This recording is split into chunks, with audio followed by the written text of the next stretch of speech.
So that's actually quite a story and quite a fun family history. Ever since I can remember, my parents were both involved in ministry, and a lot of times growing up, it would be my dad on the forefront and mom staying at home with all 4 of us kids, and we were young and wild and crazy, and she tried to keep up with us as best as she could. And Dad was off speaking at some different churches, and he was involved with a number of different ministries and different goals that he had and working with different churches. But he had yet to kind of form his own vision for what that looked like for him and what that looked like for our family. And over the years, when we were in Kansas City, he began to eventually form Ministry to the Nations, which both he and my mother were involved in. And there was a number of different awakenings and experiences as they became familiar with who and what the Holy Spirit really was. And as we made our family move from Kansas City over to Nashville, we kind of uprooted, and it was a lot of change and a lot of differences and a lot of adjustment for all of us. But in that move, God really laid it upon my dad's heart to be able to change, okay, what is Ministry to the Nations? Yes, but there's something more to that. And God started adding in different chapters and adding in different pieces, recognizing, yes, you are a ministry to the nations. That's what this is. That's what this life and this heartbeat of this ministry is, but it's more than just that. And that's when he became to really recognize that God was calling him to be a connector and to be a networker. And that's when Encounters Network really came about, in recognizing that he was here in Nashville to build bridges with not just people within the city, but people across the globe, and connecting different churches and different ministries and different visions. And I got to be a part of that when I was 10 and 12 and 14 and 16 years old, and watching that change and recognizing that he is a bridge builder and he is a connector and he is a networker, and watching everyone else come and get to partner with that. And that's when my mom's role became even more integral, and she started writing her own books and telling her own stories. And her messages really started to develop as it became about connecting different heartbeats and different souls together. I've been involved in the ministry ever since I was probably about 10 years old. I used to hate going to all of our different conferences. They became part of our family vacations, if you will, and we'd kind of tour around as a family, and we'd be stuck at these different conferences, and I'd always kind of hang out at the book table and be like, that's fine, y'all can go to the meetings, and I wasn't quite sure what I thought about everything. And as I just kind of continued and the Holy Spirit started to get a hold of me, I started recognizing that part of my involvement was a way of building a relationship and understanding what it was that my parents did and what it was that they believed. And the more that I continued with that, I actually got to start engaging on the administrative side. I started engaging on even some of the events coordination side. So I worked primarily with Encounters Network on a lot of our events and conferences, and really fell in love with that. Getting to connect people, getting to watch people come alive, getting to watch the Holy Spirit minister to people and bless people through prayer and through intercession. And it was something that I hadn't been comfortable with for a long time, as much as I was familiar with it and as close to home as it was. But I got to learn more about that through the involvement with the ministry. And then as I kind of shifted roles and I went through college and was trying to decide what exactly my life was going to look like, I switched over from working with Encounters Network and recognized that my personal passion was really related to Compassion Acts, which was something that my mother and then Mark Roy went ahead and ran with this vision together.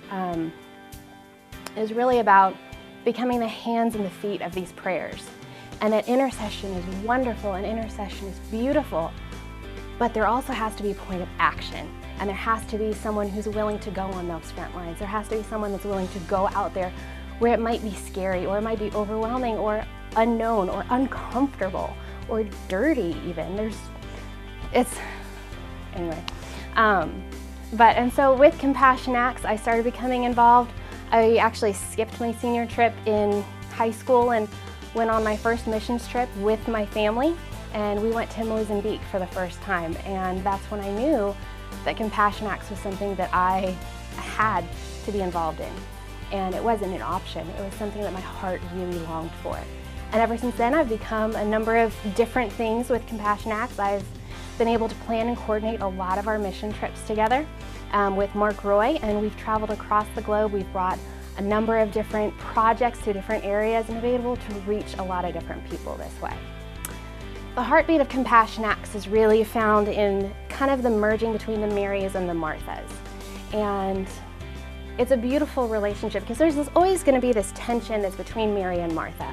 And in that age-old story of one that loves to serve, but also one that loves to be at the feet of Jesus. But there has to be that merging of the two, and if you have just one and not the other, it's not complete. And so really the heartbeat of Compassion Acts is about becoming those hands, becoming those feet, and bringing that action into place and being that Martha, where it's wonderful to have these Marys, and we make sure that we bring on a lot of intercessors with us, but at the same time, we have to be able to figure out, okay, well, these are our prayers, these are our dreams, these are our desires, this is what we feel like the Holy Spirit is moving on. Now let's go and do it. Let's make this happen, let's bring this forth.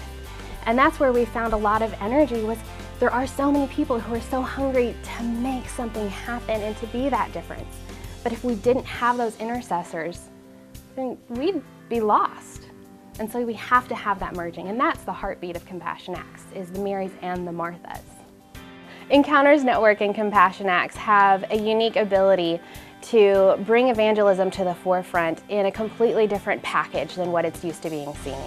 And with pairing the two together, we're able to have the conferences and have those really intimate times with the Holy Spirit, but also be able to be those hands and feet where we're reaching outside of the four walls of the church. And we're able to bring that experience somewhere else. We're able to bring the Holy Spirit and invite the Holy Spirit with us. And so through Compassion Acts, we've worked with a number of different organizations and a number of different churches across the globe. And we're able to work with leaders within those cities and leaders within those communities and invite people in and welcome them in. But we don't just bring a message, we also bring a team of people that we're able to build children's playgrounds. And when you reach people's families, when you reach people's communities, sometimes your actions speak louder than your words. And that's where Encounters Network and Compassion Acts have the unique ability of being able to evangelize in a completely different package than what you normally see today. One of the wonderful and kind of my bragging points about Compassion Acts is we've been able to be engaged in cooperating with a number of different schools. And a couple of the schools that we've worked with in Pemba, Mozambique through Iris and Harvest Ministries is actually there's a carpentry school. And so when we come in and we do our build trips and we build our playgrounds, we're not just bringing in a bunch of Americans who know how to build things and we're bringing these tools, but we're working with the locals there. And we're working with a lot of these individuals who are going through these schools, but we're bringing tools to be able to equip them to further their skills. And these are individuals that aren't necessarily tied to a church, but they want to gain a certain craft and they want to gain a certain knowledge. And so that's not just spreading a message, but that is creating these disciples. And it's working with and building relationships with those, because it's about that relationship that makes the difference. And on top of that, we also work with a sewing school where they're bringing on a number of different women who have met hardship in one way, form, shape, or another. And we're able to build these relationships with the women and bless them and give them different techniques and skills that maybe they haven't learned yet, but we're still able to build that relationship with them. And so it's a unique way of creating those disciples, but we're teaching them the love of Christ through interacting with them and through just getting to spend time with them. With Compassion Acts, so we kind of have our 3 points that there's a number of different ways that you can get involved, but simply put, you can go, you can give, and you can pray. Because we need people who are going to be able to do any one or all 3 of those. And so to go, you can go on a mission trip with us. Every year we've got different trips that we're planning, different things that we're building in different areas. We've gone to Cambodia a number of different times. We're planning on going back to Mozambique again soon. We've always got more trips coming up. But also with that, if you're not able to go on those trips with us, you can always donate, because we love to be able to bless the people that we work with. We love to be able to leave those tools that we bring with them. We love to be able to even sponsor people on these trips that maybe want to go but don't have the finances to. We always bring food and toy donations with us whenever we go. And we do a lot of large food distributions, and that requires a lot of money. But we love being able to do that. But then once again, if you don't have the ability to be able to go on one of these trips and you don't have the money to be able to support that, we still need prayers just as much. And so we covet those prayers. That is our protection. That is what lays the ground for us to be able to go where we're supposed to go and make the connections that we're supposed to make and meet the people that God has for us to meet. I love what I do.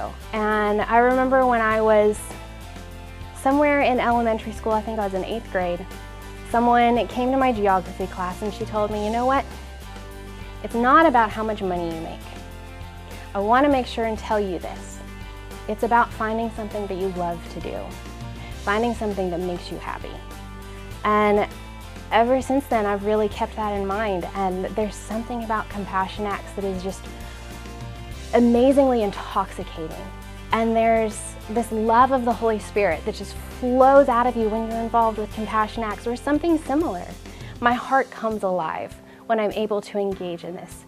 And I've tried to walk away, I've tried to do other things and go into the secular world and do all these different things, but it's still, there's something that keeps drawing me back to Compassion Acts. And that's where my heart will always be, because that's what God has destined me to do and destined me to be, is involved in one way, shape, form, or another with Compassion Acts and whatever the future of it may look like.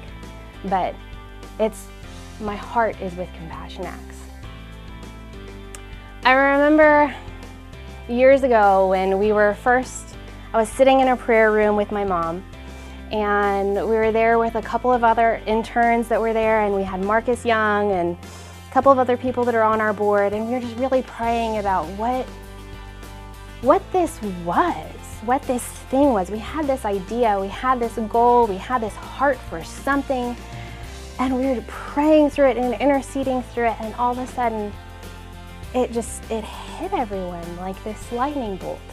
And we knew that what God was calling us to was Compassion Acts, and He gave us the name in that moment and brought up the scriptures, and my mom starts opening up her Bible and reading these scriptures, and it is just, everyone is weeping because they're recognizing that that is the heart of what we were trying to figure out exactly what this thing was.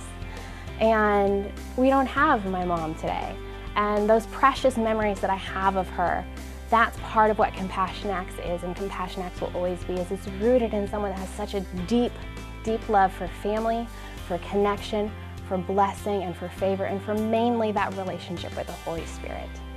And that's where our hearts will always be.